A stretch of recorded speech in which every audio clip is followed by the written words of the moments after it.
하나님의 말씀은 에레미야 19장 1절에서 13절입니다.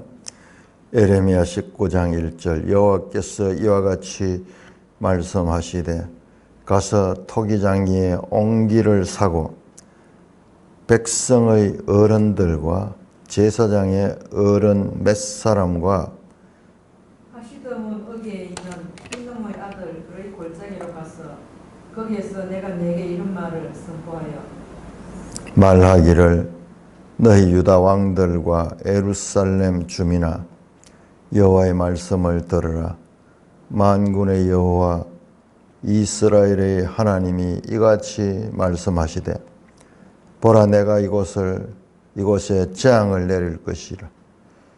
그것을 듣는 모든 자의 귀가 떨리니 이는 그들이 나를 버리고 이곳을 불결하게 하며 이곳에서 자기와 자기 조상들과 유다 왕들이 알지 못하던 다른 신들에게 분양하며 무지한 자의 피로 이곳에 채웠음이며 또 그들이 바알을 위하여 산당을 건축하고 자기 아들들을 바알에게 번제로 불살라 드렸더니 이는 내가 명령하거나 말하거나 뜻한 바가 아니니라.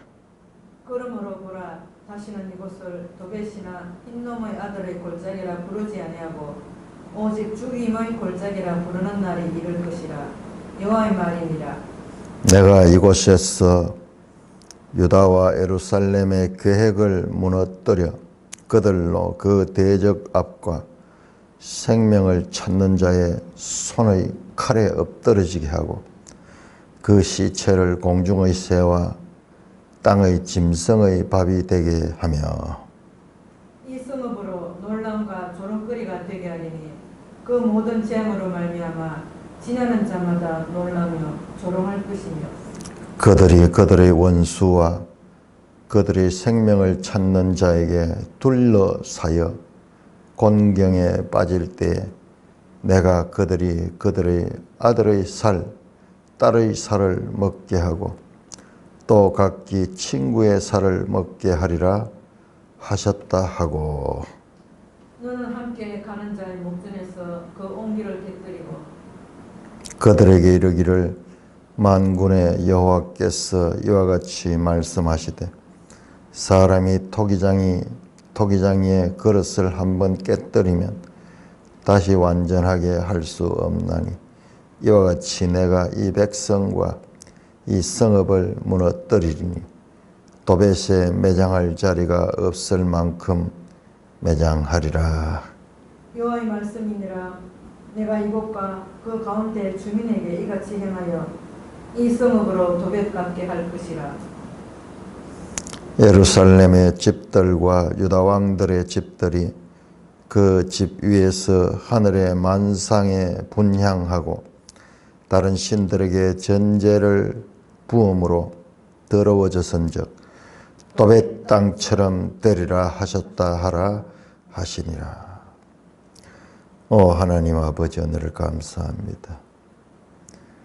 이 아침도 하나님의 생명의 말씀으로 양식 삼게 하시니 말씀으로 우리의 삶을 주장하여 주옵소서.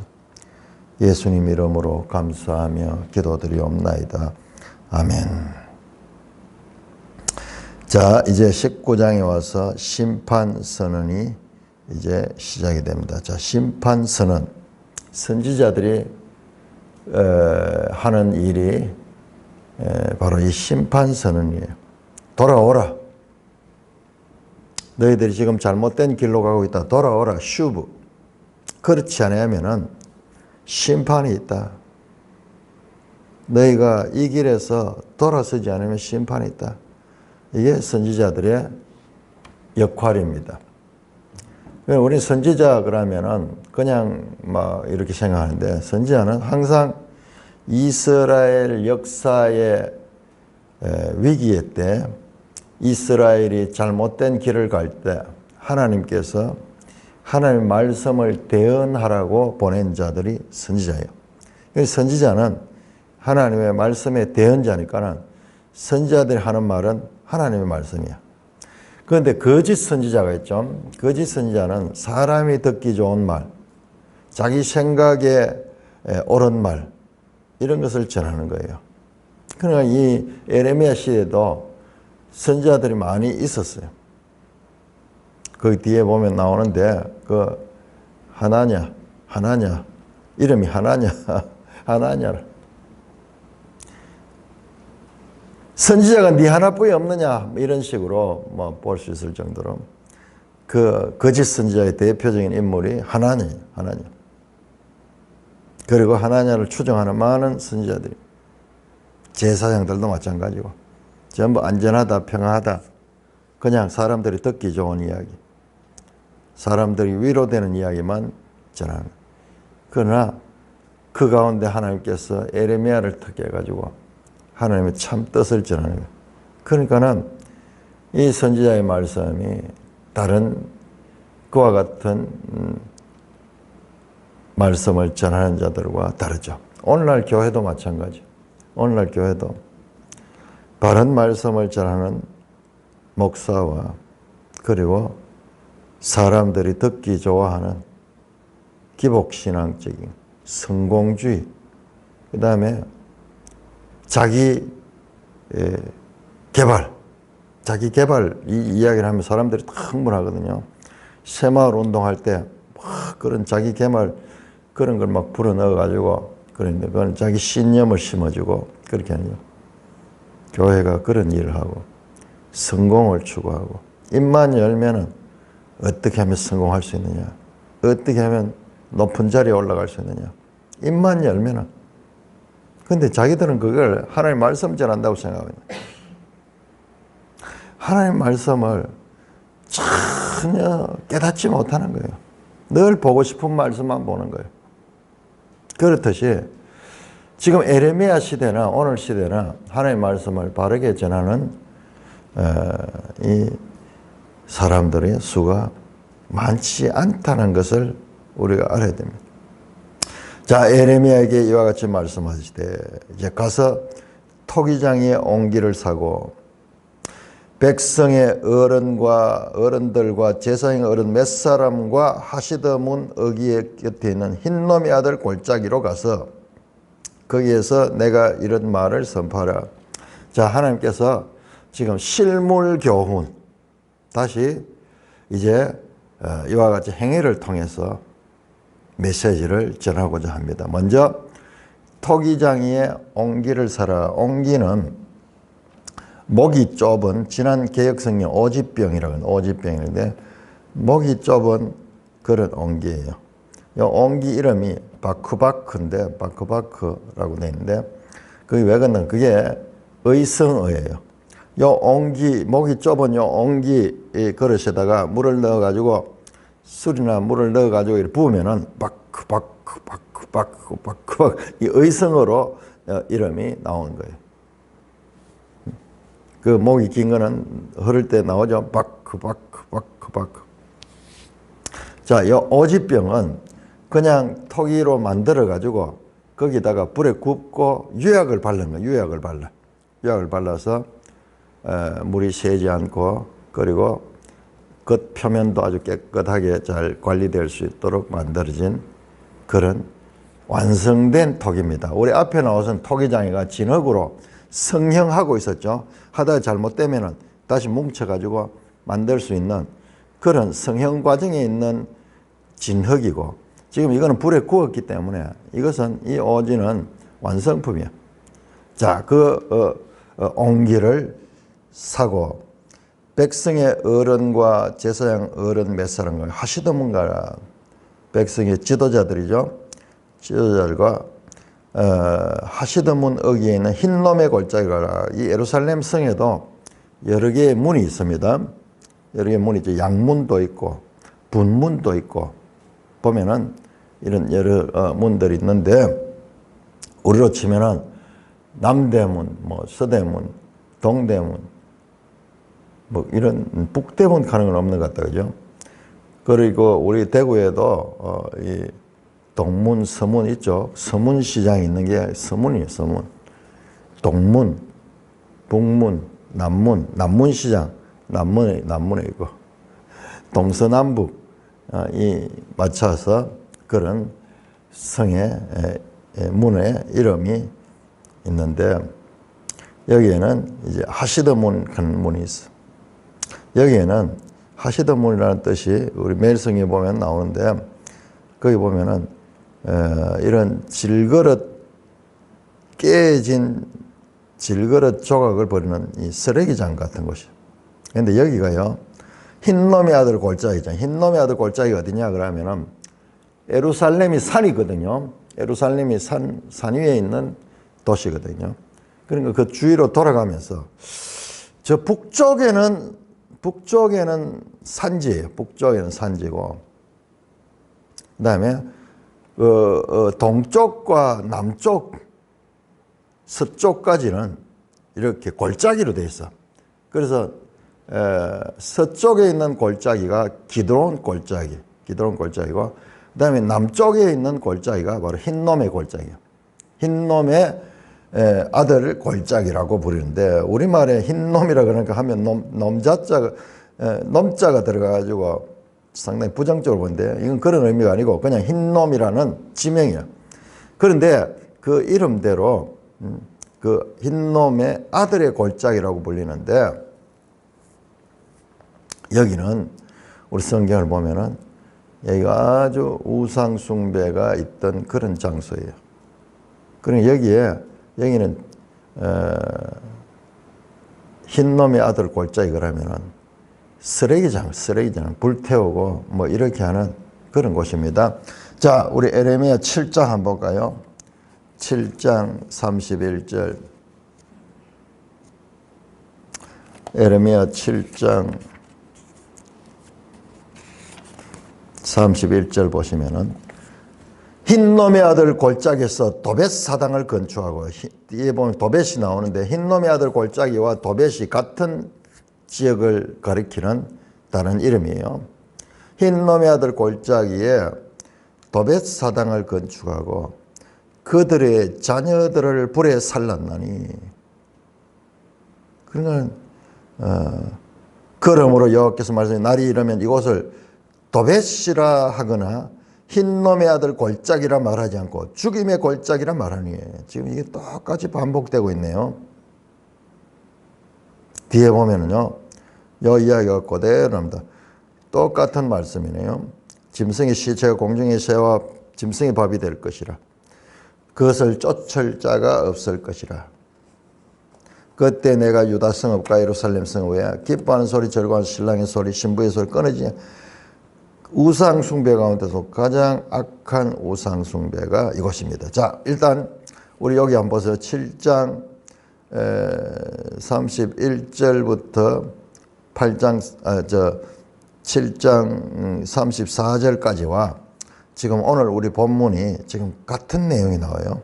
같은 나오면은 6절에 보시면 이곳을 다시 도벳이나 흰놈의 아들 골짜기라 부르지 아니하고 오직 죽임의 골짜기라 부른 날이 오고, 그 다음에 여기에 시체가 공중의 새와 땅의 짐승의 밥이 되게 하는 7절에 보면 그런 이스라엘의 심판선이 나오는데, 지금 내용이 같은 내용. 그러니까 왜 같은 이야기가 반복해서 나오느냐 그러면 강조예요, 강조. 그러니까 자세히 들다 보면은 이와 같은 이 반복이 나옵니다. 이게 선지서가 가지는 공통적인 것과 같은 형식입니다.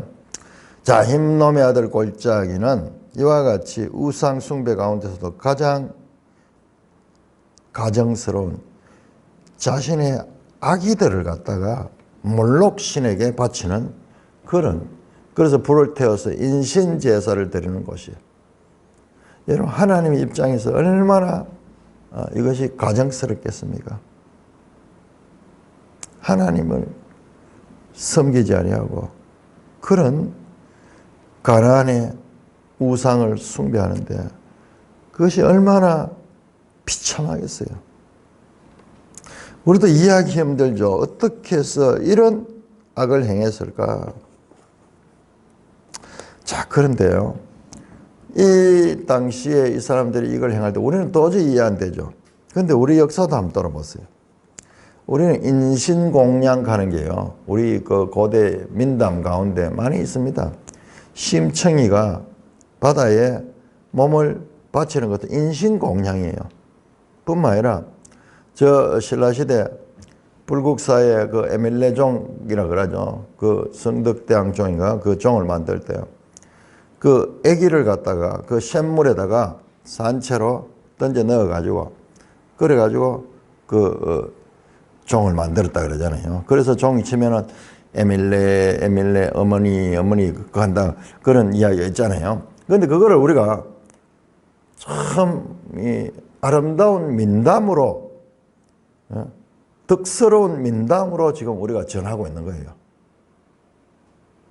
그런 식으로 되는 거예요. 그게 그렇게 이야기 속에 들어가면은 그 이야기가 끔찍한 이 자녀를 살인하는 그런 것이 아니라 오히려 그것이 아름답고 미덕스러운 그런 이야기로 탈바꿈하는 거예요. 그만큼 우리의 사고 자체가 그런 스토리 안에 약한 거예요. 약한 거예요. 이 마귀는 아주 감성팔이의 전문가예요. 감성팔이. 그러니까 요즘 좌파들이 잘하는 게 감성팔이라는 게 드러났잖아요. 어떻게 하면 감성을 건드리는 거예요. 감성을 건드리는 거예요.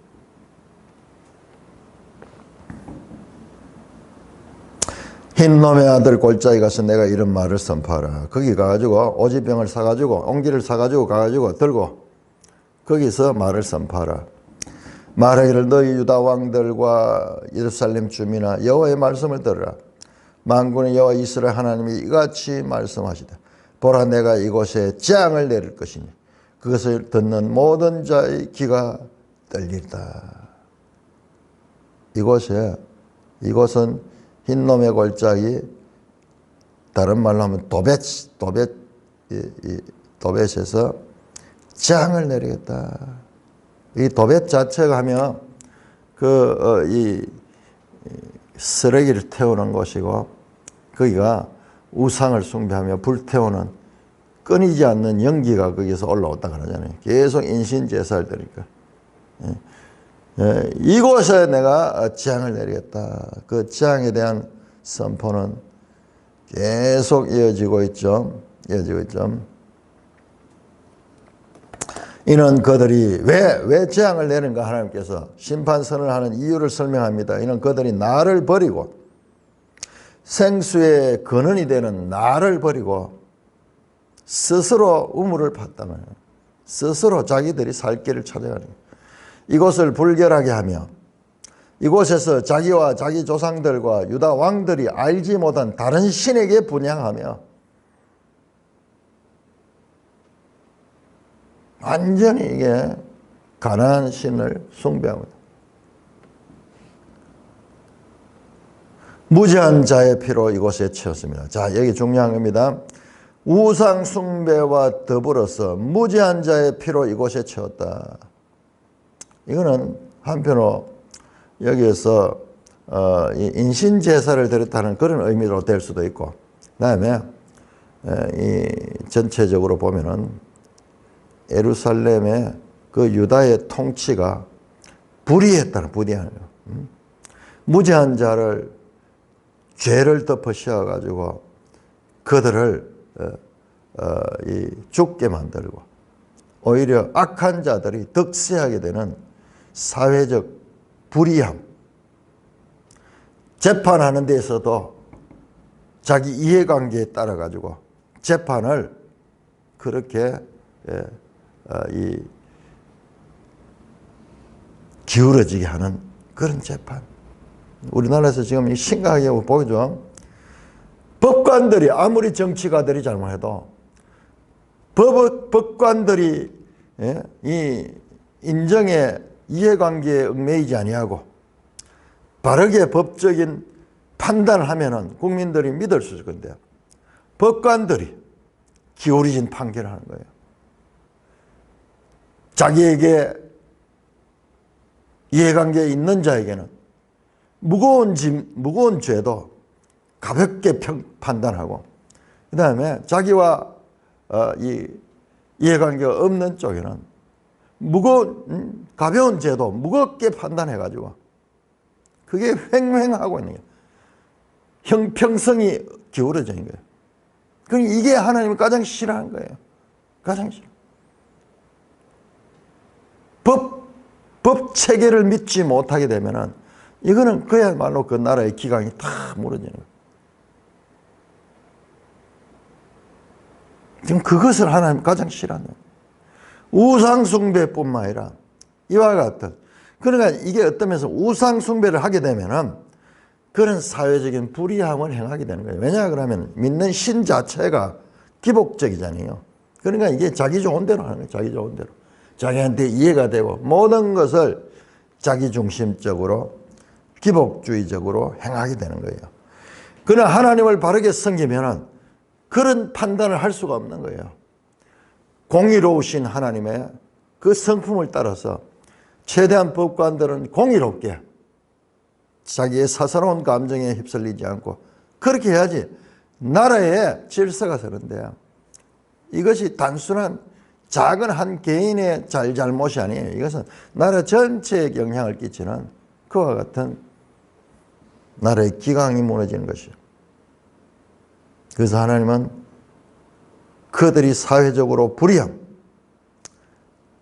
무죄한 자를 죽이는 이와 같은 일들을 하나님께서 심판의 이유로 제시하고 있는 것입니다.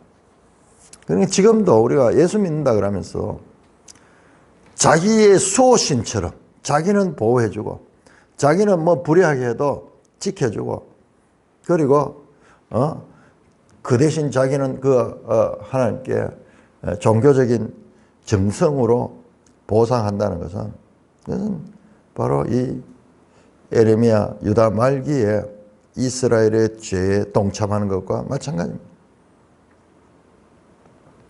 또 그들이 바알을 위하여 산당을 건축하고 자기 아들들을 바알에게 번제로 불사를 드렸으니, 자, 이 바알 신에게 번제로 아기들을 갖다가 불살라 드린 게 이게 바알 신이라 하기도 하고 또는 몰록 신이라 하고 이게요, 자세히 보면은 그 이 우상숭배의 주신이요, 저 그리스의 제우스나 이 가나안 지역의 바알이나 몰록이나 뭐 이런 것들이 전부 이름만 조금 다르지 같은 거예요. 같은 거예요. 그러니까 이 신에게 아기들을 번제로 불살라드려요. 이는 보세요. 이는 내가 명령하거나 말하거나 뜻한 바가 아니다. 명령이나 말이나 뜻이나 다 하나님의 말씀이잖아요. 같은 거잖아요. 근데 이거를 세 번이나 나누어서 말하면서 명령하거나 말하거나 하나님의 뜻이 아니다. 그것을 그들이 그렇게 행했기 때문에 하나님이 심판할 수밖에 없다. 심판할 수밖에 없다. 이는 내가 명령하거나 내가 말하거나 내가 뜻하거나 뜻을 말로 표현하는 것이 말이고 그 말이 명령으로 나타나는 거죠. 하나님의 말씀이죠. 한마디로 하나님의 말씀. 삼중 반복을 통해서 하나님이 그들의 죄가 무엇인가를 인식시켜 주고 있습니다. 그러므로 자, 이유를 심판의 이유를 설명하고 이제 심판을 선합니다. 보라, 다시는 이곳을 도벳이나 흰놈의 아들의 골짜기라 부르지 아니하고 오직 죽음의 골짜기라고 부른 날이 이럴 것이라. 여호와의 말이나. 우리 지난번 개혁성경은 살육의 골짜기다 그렇게 번역을 했었죠. 도벳이라는 뜻이 침뱉음이라는 뜻이라고. 침뱉음, 침을 뱉는다. 더러우니까는 침을 뱉는다. 이쪽 남쪽 골짜기는 쓰레기장도 있고 막 이런 거. 예수님이 이 골고다 쪽도 이쪽하고 연결되어 있을 거예요. 거기 사형을 처하고 막 이런 곳, 쓰레기를 버리고 오물을 버리고 뭔가 몬스는 폐기물을 버리고 뭐 이런 곳이 이 흰놈의 골짜기, 그것이 도벳, 침배첨이라고 부르는 그 골짜기. 그걸 갖다 죽음의 골짜기로 부를 것이다. 내가 이곳에서 유다와 예루살렘의 계획을 무너뜨려 7절입니다. 유다와 예루살렘의 계획, 아차, 그들의 생각, 그들의 지혜, 이게 바로 사람의 생각, 인간의 지혜. 그들이 자기 생각에는 이와 같은 우상숭배가 자기들을 구원해 줄 거라고 생각했는데, 그러니까 그것을 무너뜨리고 그들로 그 대적아빠 생명을 찾는 자의 손에 칼에 엎드러지게 하고, 심판입니다. 저 대적에 의해서 그들이 죽임을 당하고 죽은 후에 그 시체가 공중의 새와 땅의 짐승의 밥이 되게 하며, 이것도 하나의 관용적인 표현이죠. 16장 4절에 우리 한번 볼까요? 자, 이거 보면은 이 선지서를 읽어보면 관용적 표현만 이해해도 그 뜻을 이해하는데 많은 유의감이 있습니다. 16장 4절 보면은 칼과 기근에 만하고 그 시체는 공중의 새와 땅의 짐승의 밥이 되리라. 옛날에는 이게 그럴 수밖에 없었겠죠. 사람이 시신이 죽어 엎드리시면 갑자기 새들이 와서 그걸 뜯어먹고 그렇게 하죠. 그 심판의 비참함을 말하고, 뿐만 아니라 이 성읍으로 놀람과 조롱거리가 되었으니, 이 예루살렘 성 전체를 위하여 다른 사람들에 의해서, 이야 어찌 저렇게 망했노, 아이고 저들이 잘한다고 자기들이 선민이라고 카더니만은 저런 일을 당했구나. 그 모든 재앙으로 말하여 지나는 자마다 놀라며 조롱할 것이다. 우리 어제도 나왔죠. 지나는 사람들이 머리를 흔들고 그 다음에 한마디씩 하는 그런, 여기 지나는 자는 누구냐? 이방인들도 놀라고 조롱하고 이스라엘에 대해서 그렇게 평가할 것이다. 자, 22장 8절 한번 볼까요? 22장 8절. 계속 반복입니다. 22장 8절 9절. 여러 민족들이 이 성읍으로 지나가며 서로 말하기를, 여호와가 이 큰 성읍에 이같이 행하면 어찌 됨이고 하겠고, 그들이 대답하여 이는 그들이 자기 하나님 여호와의 언약을 버리고 다른 신들에게 절하고 섬긴 까닭이라 하면서, 지나가는 열방 사람들이 수근거리면서 그 예루살렘의 황폐함을 보고 조롱하게 될 것을 지금 표현하고 있습니다. 그러니까 심판의 비참함을 알리는 하나의 이 관용적인 표현이, 사람의 그 수치심이 그렇게 이 상처를 입히는 거죠. 그러니까 그거를 이제 보세요. 너희가 심판의 비참함, 너희가 딴 사람들의 조롱거리가 될 것이다. 9절입니다. 그들이 그들의 원수와 그들의 생명을 찾는 자에게 둘러싸여 공경에 빠질 때에, 다시 원수들이 와서 그들을 공격합니다. 내가 그들이 그들의 아들의 살을, 딸의 살을 먹게 하고 또 각기 친구의 살을 먹게 하리라. 포위가 돼가지고 적군들이 와서 예루살렘을 다 포위해가지고 그 길을 다 막아버리고 출입을 통제해가지고 그 안에 먹을 것이 없도록 만들어가지고 말라 죽이는 거예요. 말라 죽이는. 이게 이제 산 위에 있는 성의 특징이, 로마 시대도 그렇게 했고, 그러니까 항상 거기는 뭐 먹을 걸 비축해놔야 되겠죠. 그러나 비축하는 것도 오늘날처럼 냉장고가 있는 것도 아니고 한계가 있으니까는 얼마 지나지 않으면 스스로 자멸하게 되니까는 이 높은 산 위에, 그래서 한편으로는 그들에게 좋은 피난처가 되기도 하고 난공불락의 성이기도 하지만은, 다른 한편으로는 그 복음로를 끊어버리면은 그 안에서 굶주리고, 그래서 인신, 식욕, 사람을 갖다가 먹는 그런 일들, 얼마나 비참한 그 장면이에요. 그런데 여러분 성경을 보시면은 이 내용이 얼마나 많이 나오는지 몰라요. 얼마나 많아요. 자, 우리 한번 찾아볼까요? 레위기 26장 모세 오경부터 나옵니다. 자, 레위기 26장 그리고 신명기 28장은 동일한 내용입니다. 이스라엘이 불순종했을 적에 오는 이 심판에 대한 메시지입니다. 순종했을 때 복이 오고, 자, 레위기 26장 3절 너희가 내 규례와 계명을 준행하면 내가 너에게 철따라 비를 주고 복을 줄 것이다. 그러나 준행하지 않으면 14절 그러나 너희가 내게 청종하지 아니하여 이 명령을 준행하냐면 내 규례를 멸시하고 내 마음에 내 법도를 싫어하면 내 계명을 준행하지 않으면 내가 이와 같은 재앙을 내리겠다는 말씀을 하시고 있습니다. 29절 보시죠. 29절 너희가 아들의 살을 먹을 것이요 딸의 살을 먹을 것이며 이런 일이 정말 있을 수 있을까요? 그런데 이스라엘 역사에 이런 일들이 있었다는 기록이 나옵니다. 이게요 AD 70년에도 마찬가지죠. 로마에 의해서도 그 안에 이런 일들이 있습니다. 자, 신명기 28장 신명기도 마찬가지죠.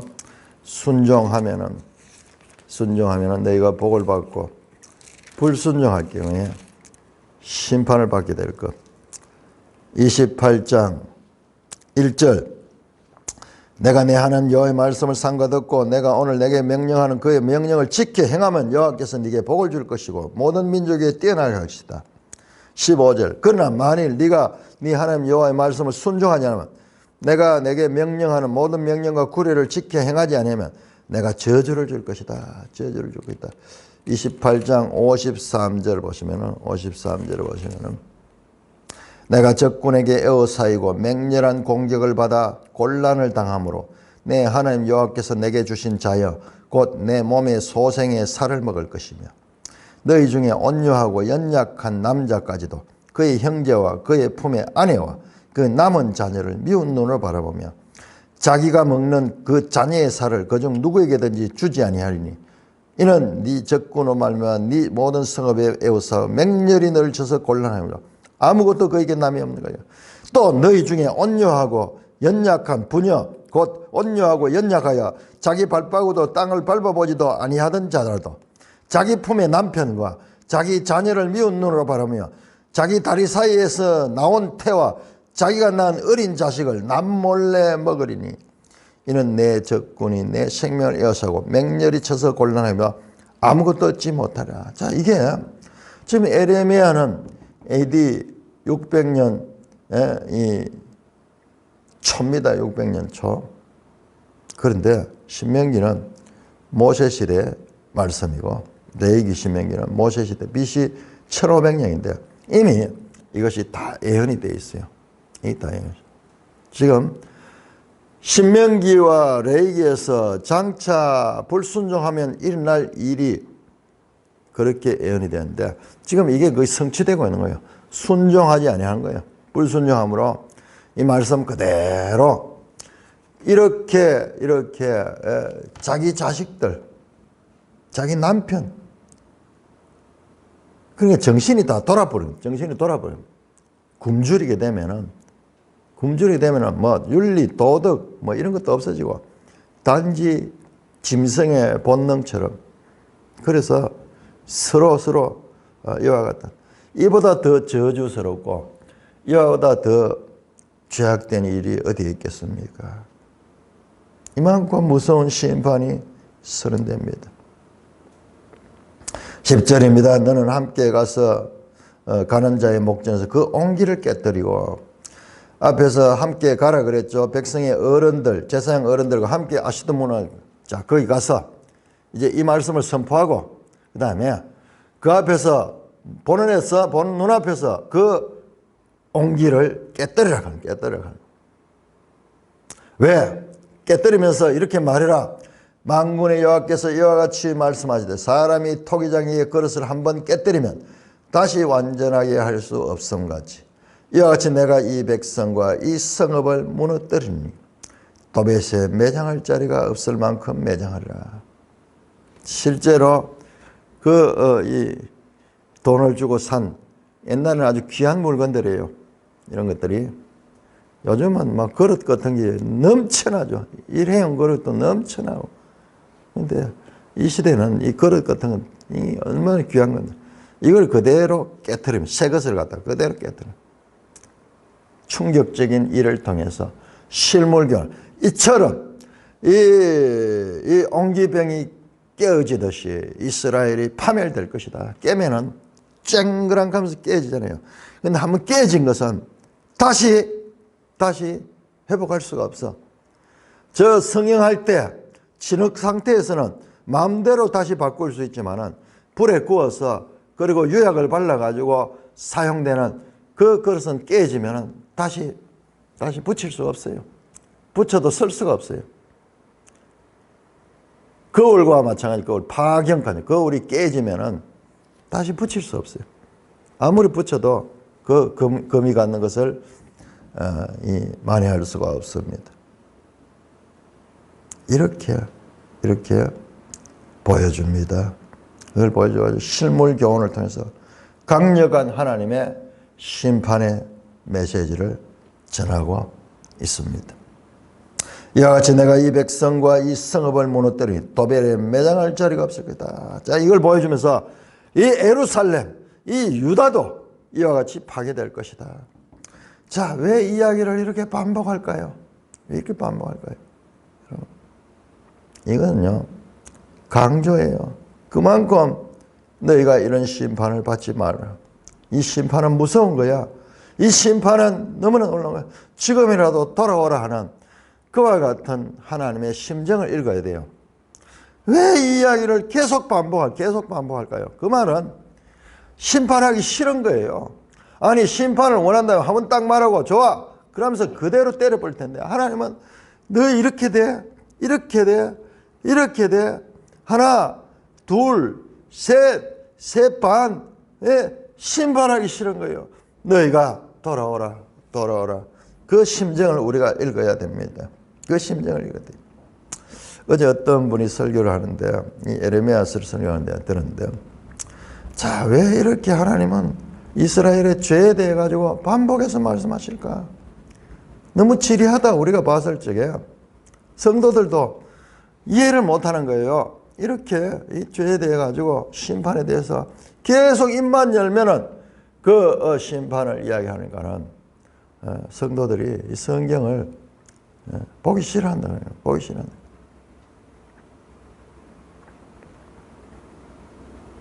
그래서 그분이 이야기하는 것을 그렇게 이야기해요. 히틀러 시대와 그리고 마르켈 지금 독일의 그 전 총리였던 이 사람들이 독일의 지도자로 근무한 게 히틀러 12년 했고 마르켈은 16년인가 그렇게 했다가. 그런데 이스라엘 역사를 가리키는데 독일에서 역사 시간에 히틀러에 관한 것을 그렇게 많이 가리킨대.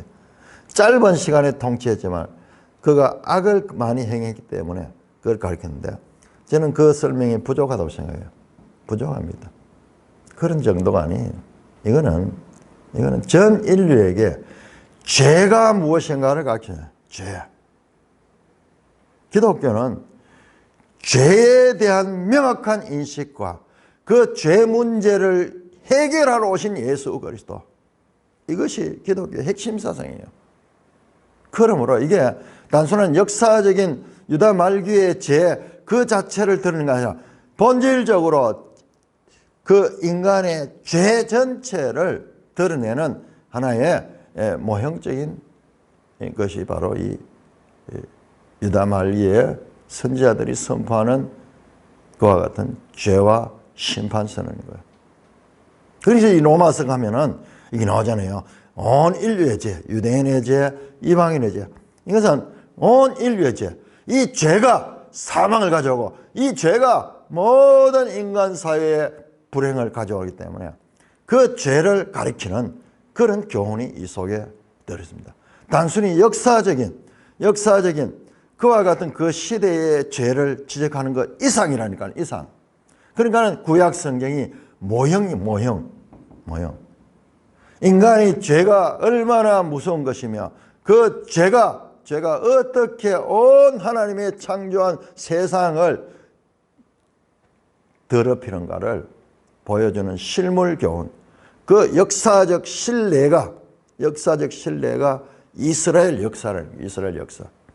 단순히 이 유다 말기에 그 왕들이 죄를 많이 지어가지고 그것을 지적하면서 그 역사를 우리에게 가르쳐주는 그 이상의 의미를 가지고 있다는 거예요.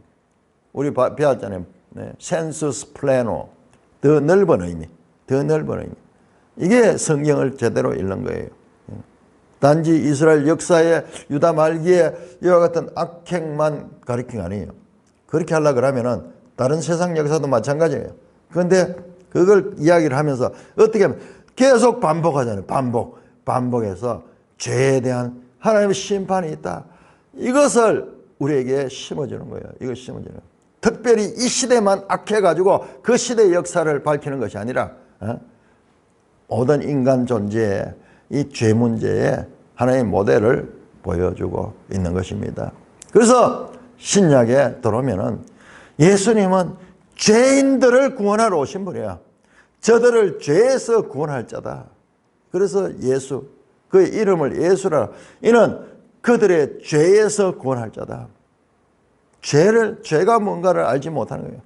죄가 얼마나 무서운 것이고 죄가 온 세상의 문제의 근원이 된다는 것을 이것을 사람들이 알지 못하는 거예요. 성경은 그것을 가리키고 있는 것입니다.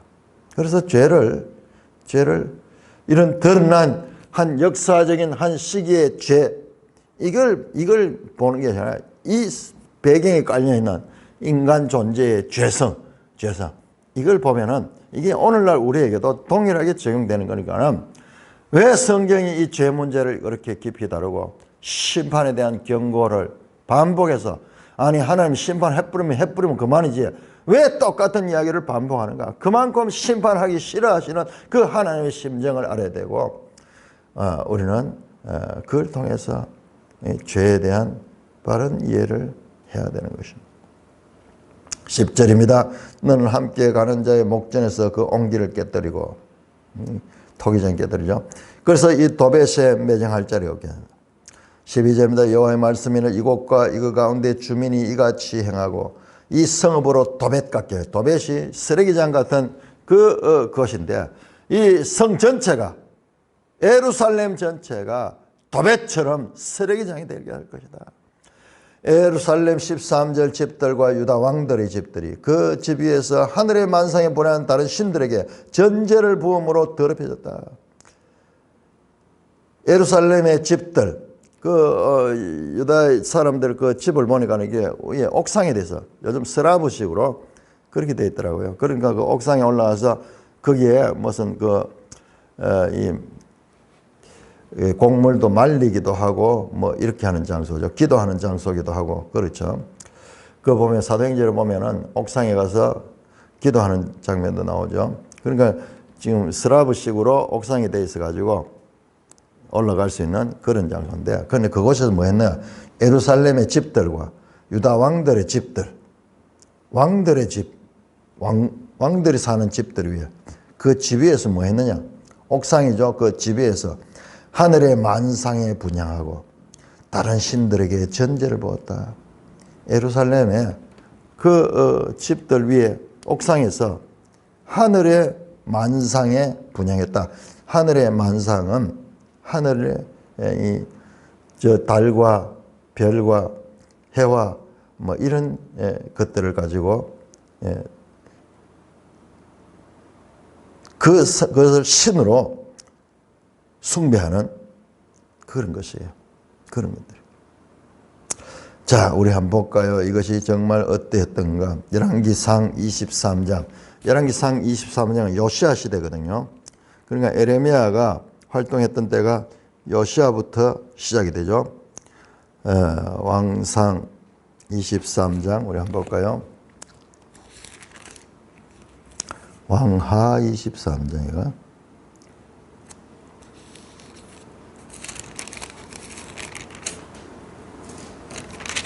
왕하 23장입니다.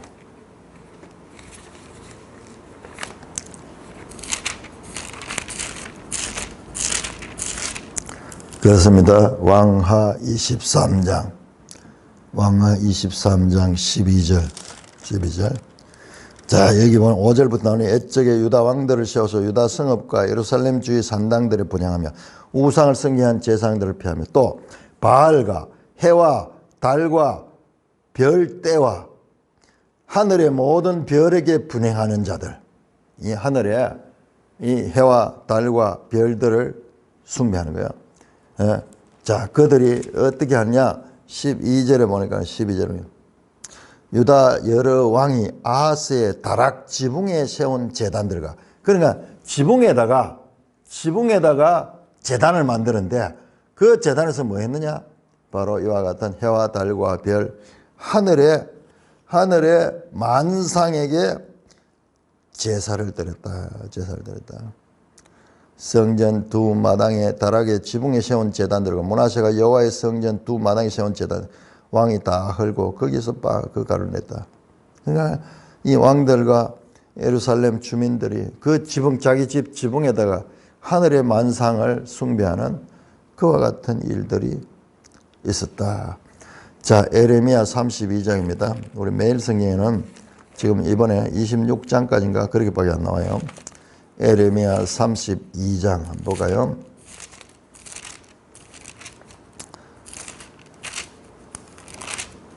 예레미야 32장 29절입니다. 이 성을 치는 갈대에 와서 이 성읍에서 불을 놓아 성과 집 곧 그 지붕에서 바알에게 분향하며 다른 신들에게 전제를 드려 나를 경륜했다. 하나님이 이걸 얼마나 싫어요. 그 지붕에다가 제단을 만들어 하늘의 만상에 분향한 이와 같은 악행들. 그래서 하나님께서 그들의 행위를 가정해 보시고 도배 땅처럼 되게 하리라. 예루살렘 성읍이 도배 땅처럼 저 쓰레기장 같이 그렇게 될 것이다. 그렇게 심판을 선언하고 있는 것입니다. 찬송가 179장입니다.